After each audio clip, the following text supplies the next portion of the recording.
Hi. இது ஒரு election பற்றின அவேர்னஸ் வீடியோவாக தான் இருக்க போகுது. ஒரு ஓட் அப்படின்றது வந்து ஒரு முழு சமூகத்தோட ஃப்யூச்சரை தீர்மானிக்கிற விஷயம். ஆனால் நம்ம யோசிச்சு ஓட் போடுறோமா என்ன? நமக்கு ஒரு ஆக்டரை பிடிச்சா அவரோட படத்தை வந்து நம்ம எவ்வளோ வேணால் ஸ்பெண்ட் பண்ணி பார்க்கலாம்.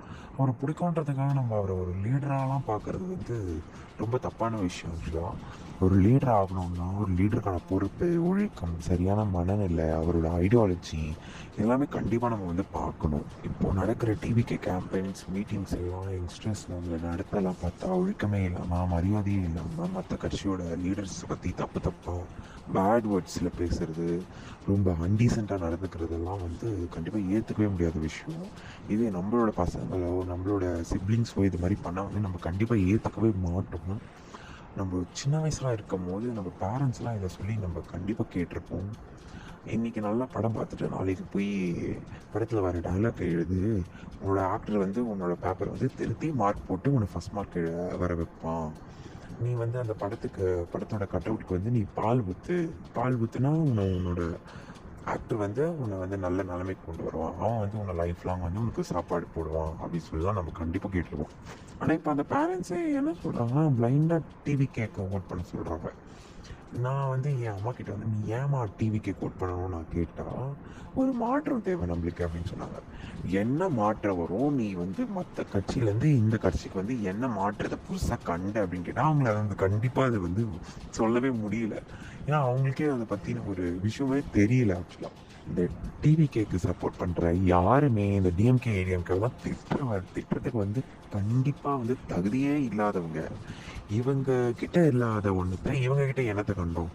எல்லாமே ஒரே கொட்டையில் அந்த மட்டைங்கிற மாதிரி தான் இருக்குது. ஒரு உண்மையான லீடருக்கு ஒரு தெளிவான விஷயம் இருக்கணும். இப்போ இருக்க பார்ட்டிஸை விட நான் நிறைய நல்ல ஸ்கீம்ஸை கொண்டு போவேன், இல்லை புதுசாக இதை செய்வேன், இல்லை இப்போ நடக்கிற ஆட்சி சுத்தமாகவே சரியில்லை, நான் இதெல்லாம் திருத்தி புதுசாக ஒரு நேஷனாக ஒரு சூப்பரான நேஷனாக நான் கொண்டு வருவேன். இதுதான் ஒரு உண்மையான மோட்டிவாக இருக்கணும். ஆனால் இப்போது எம்எல்ஏ கேண்டிடேட்ஸாக வர்றதே கோடிக்கணக்கில் பணத்தை அள்ளி அதில் வந்து இன்வெஸ்ட் பண்ணிட்டு வரானுங்க. அப்போ அதை வந்து எப்படி எடுப்பானுங்க? ஒரு பிஸ்னஸில் வந்து நம்ம காசு போடுறதே அந்த காசு போட்ட காசை விட அதிகமான லாபத்தை எடுக்கணுன்றது தான். பட் ஆனால் இது வந்து என்ன மைண்ட் செட்டு பாலிடிக்ஸில் வந்து இந்த மாதிரி பண்ணுறது? மக்கள் சேவை அப்படின்றது வந்து லிஸ்ட்லேயே இருக்காது. பணம் வந்து திரும்ப எடுக்கணும் அப்படின்றது தான் அவங்களோட ஃபஸ்ட்டு மோட்டிவாகவே இருக்கும்.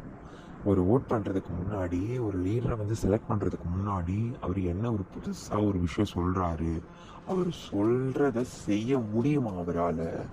நம்மளோடைய முடிவை வந்து ஒரு எமோஷனலாக நம்மளுக்கு பிடிச்சவங்க அப்படின்ற ஒரு உணர்ச்சியில் வந்து கண்டிப்பாக இல்லாமல் நல்லா யோசித்து ஆக்டருக்கும் லீடருக்கும் வித்தியாசம் தெரிஞ்சு, ஒரு ஆக்டர் லீடராகவே இருக்கக்கூடாதுன்னு சொல்ல வரல, அந்த லீடருக்கான மோட்டிவ் வந்து என்னவா இருக்கும், அவங்களுடைய நடத்தையை வச்சு நம்மளால் வந்து கண்டிப்பாக அதை வந்து யோசித்து நம்மளால் முடிவு பண்ண முடியும். இதெல்லாம் பார்த்து தான் நம்ம வந்து ஒரு லீடரை செலக்ட் பண்ணணும். இவ்வளோ ஜென்ரேஷன்ஸ் போராடி எவ்வளோ எஜுகேஷன் வந்து எவ்வளோ முக்கியம், எவ்வளோ இம்பார்ட்டன்ட் அப்படின்னு புரிய வச்சு 90% சில்ட்ரன்ஸ் இப்போது படிச்சுட்டு இருக்காங்க. இப்போது என்னடானா திரும்பவும் எஜுகேஷனுக்கான ரெஸ்பெக்ட் இல்லாமல் போயிடும், அதுக்கான டிசிப்ளின் இல்லாமல் போயிடும். எஜுகேஷன் அப்படின்னாலே டிசிப்ளின் அப்படின்ற ஒரு விஷயம் இல்லாமல் போயிடும், டிஸ்ரெஸ்பெக்ட்ஃபுல்லாக ஆகிடும் அப்படின்ற ஒரு பயம் இருக்குது. ஒரு பேடான ஒரு சொசைட்டியை வந்து யங்ஸ்டர்ஸ் வந்து உருவாக்கிட்டு இருக்காங்களோன்ற ஒரு பயம் வந்து கண்டிப்பாக இருக்குது. ஒரு ஆக்டரை நினச்சா ஒரு சூப்பரான ஒரு சமூகத்தையும் உருவாக்க முடியும், ரொம்ப டிசிப்ளினே இல்லாமல் ஒரு கேவலமான சமூகத்தையும் உருவாக்க முடியும் அப்படின்றது வந்து இப்போ ப்ரூவ் ஆகிடுச்சு.